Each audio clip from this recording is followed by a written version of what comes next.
Children learn far more about an animal's natural habitat, behavior, and value by watching documentaries of their actual behaviors filmed in their actual habitat.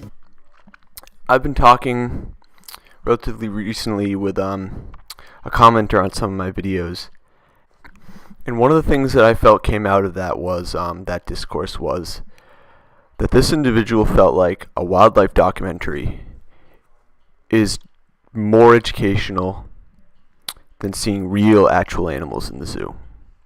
And I'm not going to say that I fully disagree with that person either. Again, I think there are legitimate contradictions between what zoos believe about themselves, what they say to guests. And I think education is one of those areas. But the notion that a wildlife documentary is more real than going and looking at real animals, I have experiences that lead me to question that as well. That's what I want to talk about in this video. I had a manager that I worked with, and he was a bird guy. He was involved in bird watching. He knew a lot about birds. It was a subject that greatly interested in him. One story that he told had to do with a response that he had. I remember when I was growing up, there was a Dawn dish soap commercial that was very prominent for a time, in which, in the aftermath of some oil spill, the basic content of that ad for that product was that Dawn dish soap was used to clean animals that had been negatively affected as a result of that oil spill. But in that commercial, you see animals getting cleaned with Dawn dish soap, the oil removed from their feathers, their fur.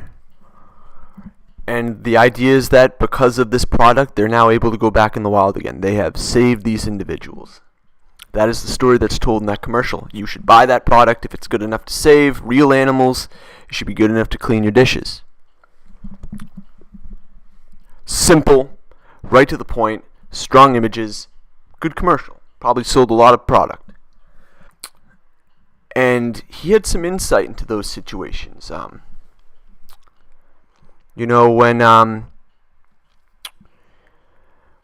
a wildlife management organization is charged with those duties of taking animals in who have been caught in an oil slick of some kind and preparing them to go back in the wild, cleaning them, basically involved with the cleanup. And he remembers how there's a lot of media involved with those kind of efforts. And he recalled how, you'd have the photo op, people come and get footage of volunteers and biologists working to clean up waterfowl, seabirds, doing real, legwork, messy legwork. And, that's compelling for a lot of reasons. It makes for a good story on the 10 o'clock news. And he recalled, photos were snapped. Again, video was taken. But once the cameras went away, once all the media personalities had left, he recalled how they then started breaking out the euthanasia drugs. Because the reality of foreign substances like oil and wild animals and how it affects them. The real danger is not so much in what happens on the outside, getting covered with oil. I mean, there's certainly strife with that. You're not going to send animals out that are covered in oil or anything like that. I mean, that's, there are complications to that as well. But where it became really messy, truly, truly messy, and truly, truly sad, was when oil got into the system of these animals.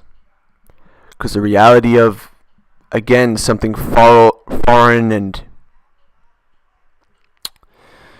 not biologically conducive as oil, when it gets into the system, it causes real damage. I remember stories about wolves who got old and had complications later in life where their bladders would actually become necrotic and rupture, and they'd literally, they get infected from the inside, because urine is not something that should be interacting with tissue that it's not supposed to interact with. It kills tissue. And the reality is that those animals were going to die slow, painful deaths. And that's the reality of, seabirds and animals that get oil in their system. It's nasty, it's hard, it's grisly, it hurts. And the reality in that situation, there's nothing you can really do once it gets to that point. So those managers had to make a tough decision. One that was really focused on easing their very real suffering than any kind of conception of saving them at that point. And I think what I took away from that was the reality that, it's not the same as a wildlife documentary. It's a commercial for a product. But that, with any wildlife footage, how it's used, there's agenda there, how it's portrayed. There's going to be aspects of the story that are going to be highlighted. There's going to be aspects of a story that are going to be covered up, neglected, left out. You're not going to get the whole story all the time. There's going to be a story to tell. And certain details are not going to be important to that. Within the structure of the purpose of putting footage together, that's just how it works. It is what it is. The second story is a little bit more on the lighthearted side. I remember growing up on Animal Planet. I watched a lot of Animal Planet. I was interested in animals. I eventually pursued a career in animal care and science regarding animals. And one of the shows I remember watching as a kid was the Jeff Corwin Experience. And, it was a regularly airing show weekly on Animal Planet. I don't remember how many seasons they had, but, you watched it from time to time. You caught it. And the show was basically this educator, Jeff Corwin, would go out into the wild in various countries, Papua New Guinea, Africa, the Americas, different areas of the Americas, and he'd live out there for a short period of time. He'd camp, he'd pitch his tent at night, he'd take resources from the wild to actually survive. He'd eat things that he found. He'd talk about what those environments offered for survival. And he'd interact with animals, and he'd try to teach you in, the actual place where those animals exist in the wild. He tried to teach you about them, their biology, their ecology, their behavior, their morphology, lots of things about them. And it was very compelling. I had a real connection with him. More so than I had with guys like Steve Irwin. I don't know, something about Steve Irwin I didn't find that relatable personally. I found Jeff Corwin's show, I found his personality on the show to be very down to earth. He grew up in Massachusetts, apparently, so it's possible that I saw something in that subliminally or something. But, I like Jeff Corwin a lot. I had a lot of respect for him. I trusted him. And later on, I guess the Corwin Experience, it ran its course. He did another show. I don't remember what it's called. If anyone remembers what it was called, comment on in the comments, I guess. But, he worked with aquariums and stuff like that. He worked with animal care facilities and stuff like that to put on a show. And again, use real animals, live animals to teach, people about them, to inform, to educate. And, but some of the stories, I met some people who had actually worked with him, who he had come to, shoot with at their places where they worked. And the stories that, reiterated to me about him, and who he really was, were not as flattering to me. The common themes were, that he was a little bit of a prima donna, that he wasn't so nice and understanding and cordial to, the animal care people. That they came away, it was not a good experience for them. They did not have very positive opinions of him as a result of working with him. They thought some of the things the way things were shot were kind of fake and overdone. I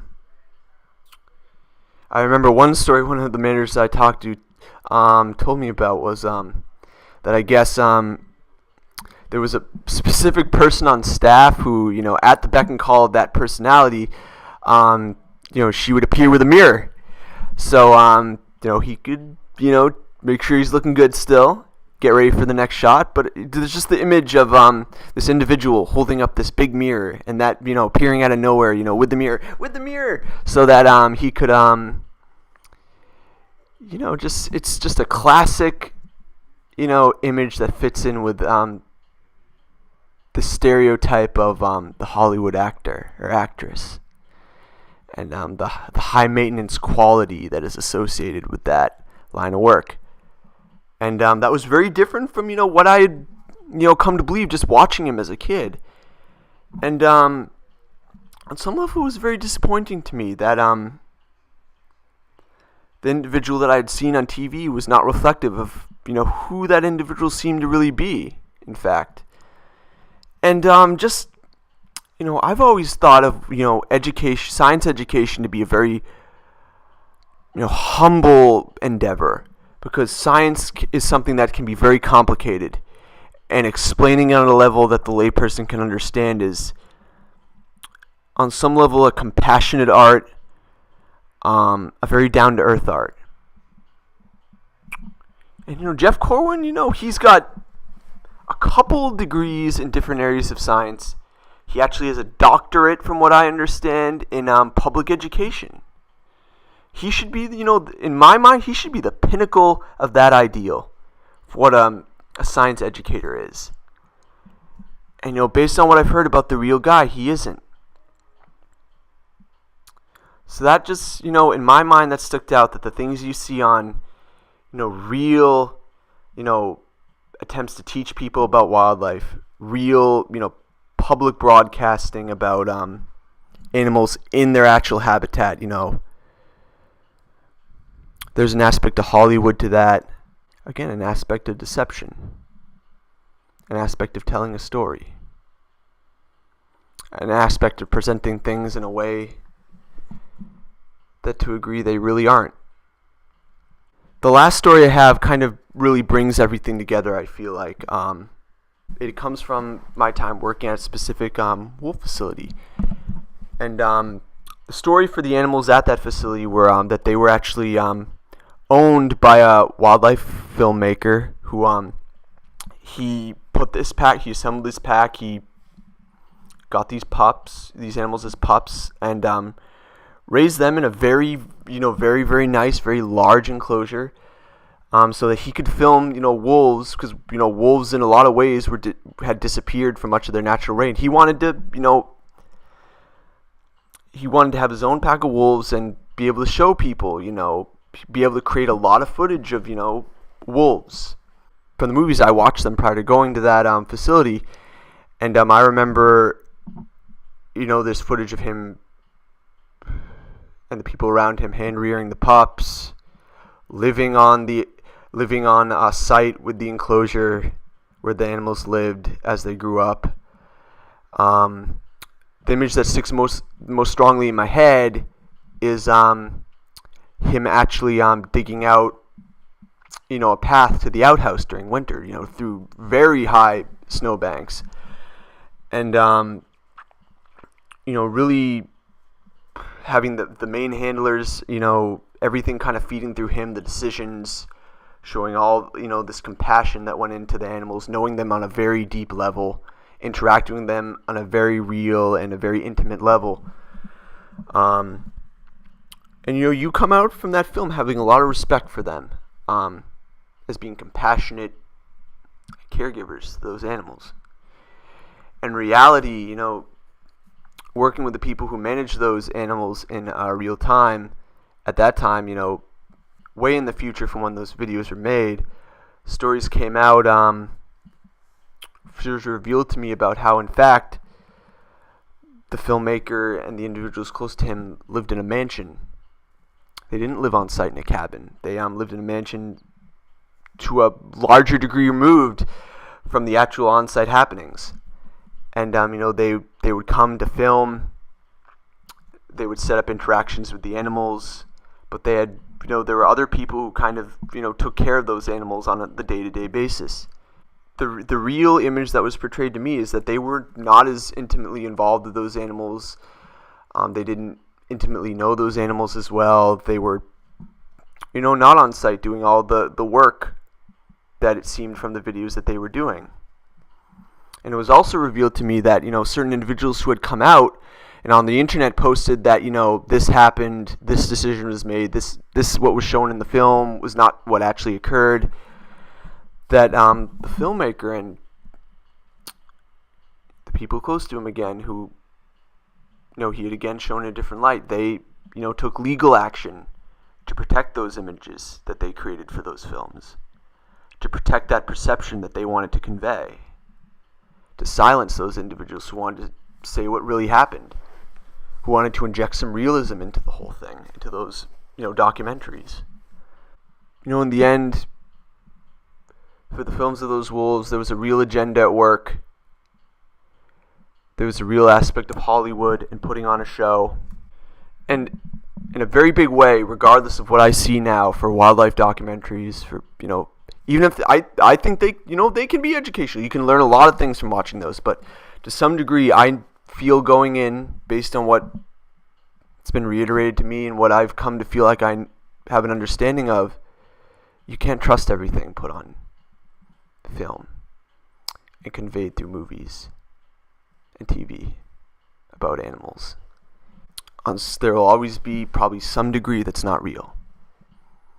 And going back to the commenter, on some level, knowing those things and feeling that way that I feel about things, it's disappointing to me that a wildlife documentary would be considered more real, more true form of learning about animals than going to a zoo and watching animals for whatever amount of time, seeing how they interact around each other, see how they go through their daily lives, whether that's eating or moving from one part of the exhibit to the other. And the only aspect in that that's really contrived is how much time you want to spend with that animal. On some level, there's got to be an aspect of something you can learn there that's of value. More value than something scripted. And I believe to some degree, or to one degree or another, wildlife documentaries are scripted. I think that's just a reality of doing business. And you go to a zoo and you see an animal and you watch them. I think on a very real level, you have to realize that what you take away from that is real on a level that a wildlife documentary can't be. That it can't ever hope to be. Because you've really experienced it. There's no filters there. You get out of it what you put into it. And that's all I have to say about that.